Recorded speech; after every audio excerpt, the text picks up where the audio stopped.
अस्सलामुअलैकुम रहमतुल्लाहि बरकातहू।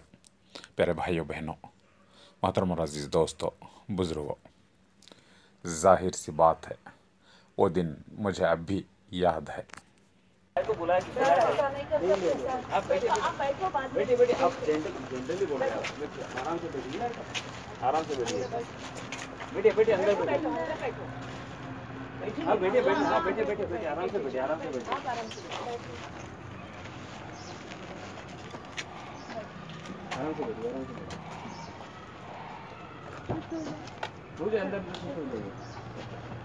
सर मुझे मेरे लायक हाँ हाँ बुलाएंगे, लॉयर को बुलाएंगे, लॉयर को बुलाएंगे, बुलाएंगे लॉयर को बुलाएंगे।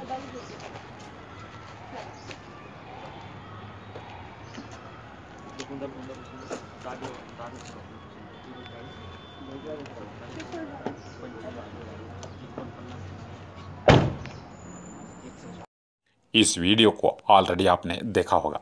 पिछले साल अक्टूबर 15 को हैदराबाद की सीसीएस पुलिस दिल्ली में आपा को अरेस्ट किया। आपा को अरेस्ट करने से पहले वो बाई फ़ोन आपा को कांटेक्ट किया था। आपा जिस जगह रुकी थी उस घर का एड्रेस भी दिया था।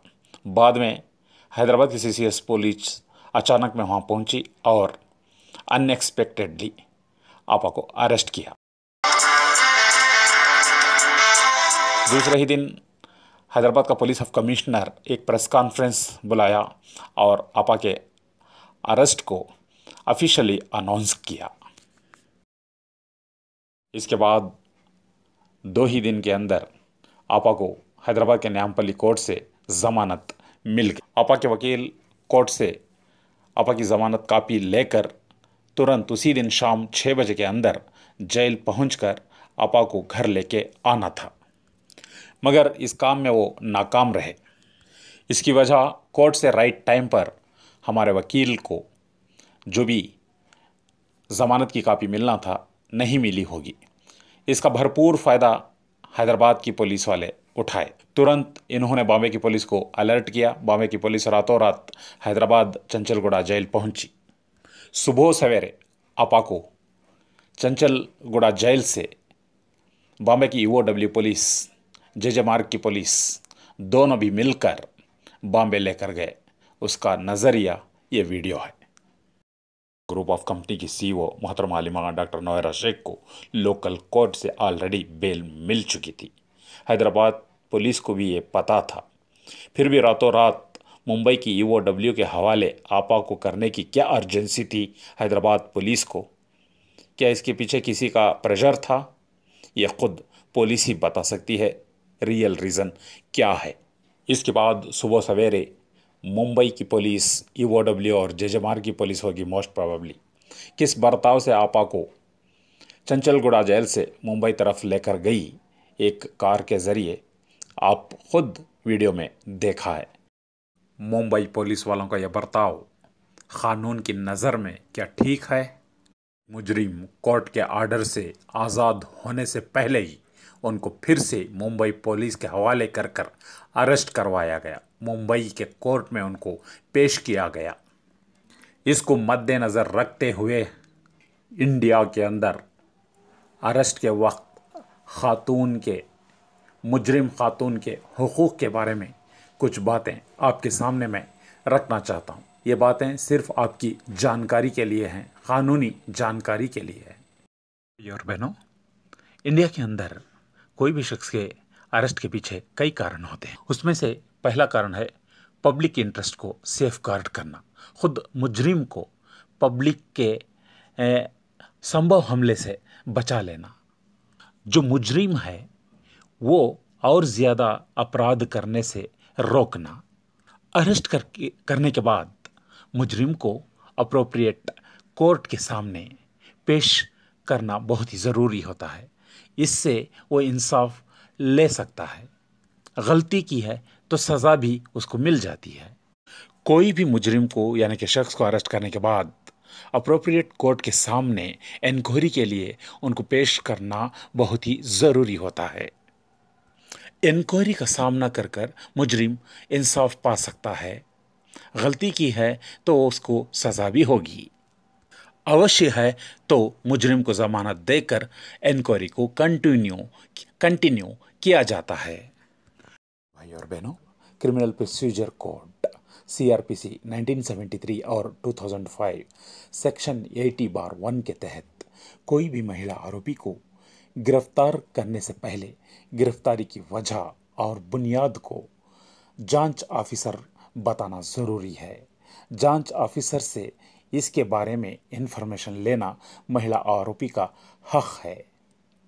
सेक्शन 50A के तहत पुलिस ऑफिसर महिला आरोपी को अरेस्ट करने के वक्त इसकी वजह और अरेस्ट क्यों किया जा रहा है इसके बारे में फौरन महिला आरोपी के रिश्तेदार, दोस्त, आरोपी अपने तरफ से किसका नाम बोलती है उनको इन्फॉर्मेशन देना ज़रूरी है।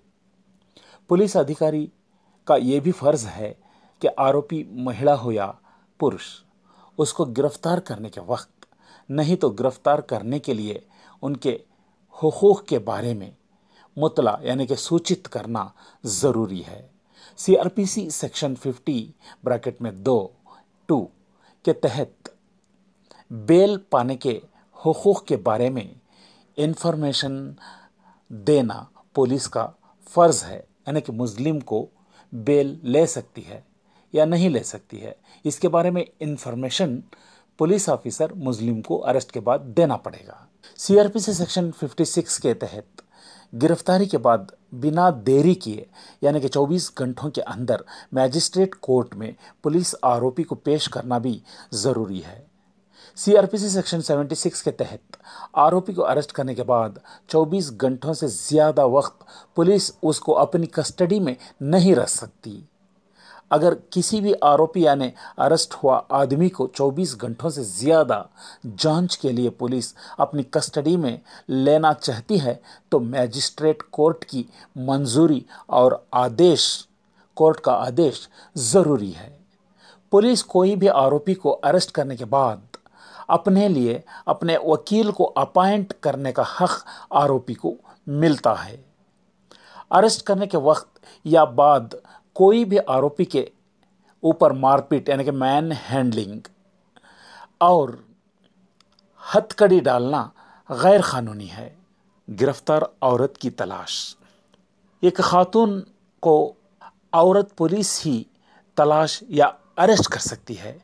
गिरफ्तारी के तलाश जो भी हो वो डिसेंट मैनर यानी कि सभ्य तरीके से चलनी है। मर्द पुलिस ऑफिसर खातून मुजरिम को गिरफ्तारी के लिए तलाशी नहीं कर सकता, मगर हालांकि वो एक खातून के घर की तलाशी ले सकता है मगर खातून की तलाशी नहीं कर सकता। इसके अलावा मुजरिम खातून मुनासिब डॉक्टर की तरफ से जांच पड़ताल करने का भी हक मौजूद है। कानूनी मदद और कोर्ट में निष्पक्षपात सुनवाई यानी कि इंक्वायरी का हक भी गिरफ्तार हुई मुजरिम खातून को मौजूद है। एक महिला को गिरफ्तार करते समय कानून के पालन में अगर पुलिस फेल्योर हुई तो वो तुरंत अपने लॉयर को कांटेक्ट कर सकती है। इस वक्त वो पुलिस ऑफिसर को अपने हुकूक और पुलिस ऑफिसर्स के फ़र्ज़ के बारे में याद दिला सकती है और इसके बारे में संबंधित स्टेशन हाउस ऑफिसर SHO यानी कि स्टेशन के इंचार्ज ऑफिसर को कंप्लेंट कर सकती है। मुजरिम खातून इसके बारे में मैजिस्ट्रेट कोर्ट को भी संबंधित पुलिस और ऑफिसर्स के खिलाफ कंप्लेंट देकर उसके खिलाफ एक्शन लेने की मांग कर सकती है।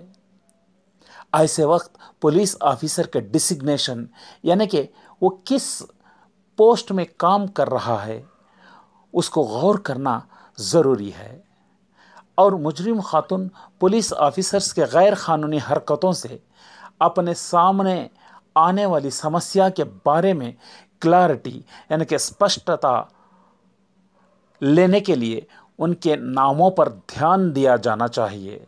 इसके बारे में ज़्यादा जानकारी मुनासिब वकील या CRPC किताबों से, गूगल से, यूट्यूब वगैरह सोशल मीडिया से लिया जा सकता है। प्यारे भाइयों और बहनों, जब बेल का मामला आता है तो इंडियन कॉन्स्टिट्यूशन ये कहता है कि महिला मुजरिम जो भी हो उसको बेल देने के लिए फर्स्ट प्रेफरेंस कोर्ट देना चाहिए। ये सुप्रीम कोर्ट का भी आदेश है। मगर आपा डॉक्टर नौहरा शेख के लिए बेल मिलना बहुत ही देरी होता जा रहा है। ये बड़ी अफसोस की बात है। प्यारे भाइयों और बहनों, किताबों में कानून बराबर ही होता है, मगर जब प्रैक्टिकल को आता है तो कुछ ना कुछ कमी नज़र आती है। कानून का दुरुपयोग भी होता है। इसके बावजूद भी हम ये समझ लेना चाहिए, नोबडी अबाउट द लॉ। कानून से बड़ा कोई नहीं है। कानून को कोई खरीद नहीं सकता। कानून का दुरुपयोग हो सकता है, मगर इंसाफ का तराजू बराबर ही का रहता है। हम उस पर, देश के कानून पर विश्वास रखना चाहिए। आज नहीं कल थोड़ी देरी हुई है, मगर बहुत ही हाल में आपा को बेल मिलने का सिलसिला शुरू होने वाला है, ऐसे आसार नज़र आ रहे हैं, क्योंकि आपा डॉक्टर नौहरा शेख बेल लेने के लिए काबिल हैं। अल्लाह हाफिज़।